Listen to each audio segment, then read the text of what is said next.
COVID-19 obviously has made a big difference in the lives of everyone. And the city, like all the small businesses, had to shut down your building to public. How's that affected your ability for the city to provide the services that your customer and clients, your citizens and people who work here? It's been interesting. I was, given my age, which is on the more of the elderly side than the younger, I was a little, always been skeptical. Everybody needs to be in City Hall to provide services to the public. That's all my life in government. That's what we did. That's how we did it. And so I was really concerned that we were beginning to be able to continue and provide high quality service in a virtual environment. But it is working. I mean, we have besides our police, they have to be there. They're out there on the streets doing their job. And our public works shops and our treatment plant, they have to be there, to do their jobs. But the office staff, for the most part, has been working in a virtual environment. We probably have a half a dozen people in City Hall is all. And the rest of them are working remotely. An initial concern is, are we going to get productivity? Are they going to meet their goals? Are they going to be able to meet the metrics? And everything that we've seen in terms of the metrics say, not only are they meeting them, they're probably even doing better than what they have in the past. Wow. If you start looking at our permit cycles, the number of permits processed, the time frames and everything, they're meeting or exceeding what has been done in the past. And I think that's a testament to a really great IT department, that has basically kept all of these platforms, moved them into a virtual environment. It's a credit to good relationships between managers and their employees. They set goals, they follow through with performance reviews. Are you meeting your metrics? Are you getting your job done? Moving to what was an all across the counter permit system to one that is going to be totally electronic. And believe it or not, we're actually going to start accepting credit cards. In other words, coming into the modern century versus by check or cash. But all of those things point to a future in which I think at one time we felt that we would need to actually maybe make modifications or expand City Hall, because of staff increases. We once said, geez, maybe we need to meet the council chambers and move it to a different facility so we can modify that into, office space.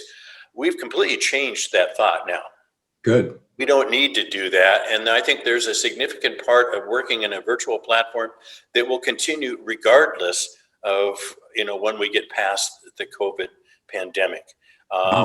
And which is great from a work-life standpoint. It's great for, you got working families now, you got care concerns, et cetera. And if people can manage that and still, manage their own, family life and et cetera, that's a wonderful thing. So I think I'm a convert, it's going to continue in the future.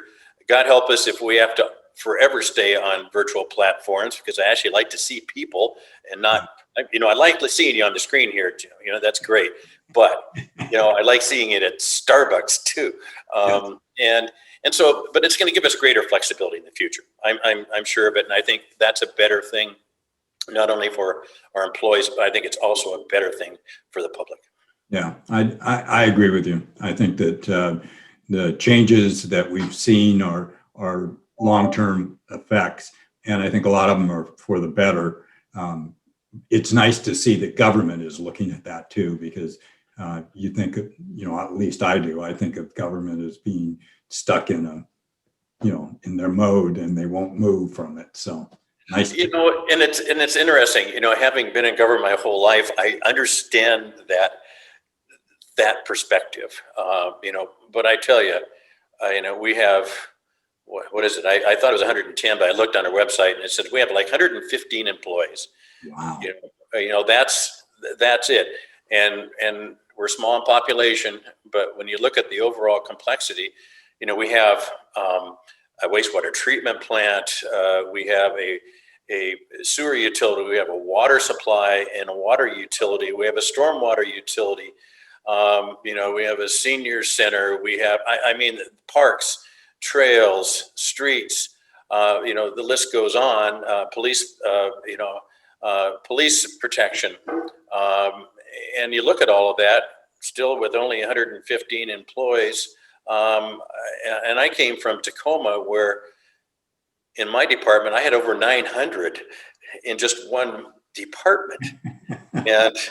and I look at, what we accomplished with the staff that we have, and from my government bias and work history, I'm extremely proud of these people. I mean, Good. they are incredible. I always I tell them I give them the pound for pound award. Pound for pound, they can top anybody. Well, that's great.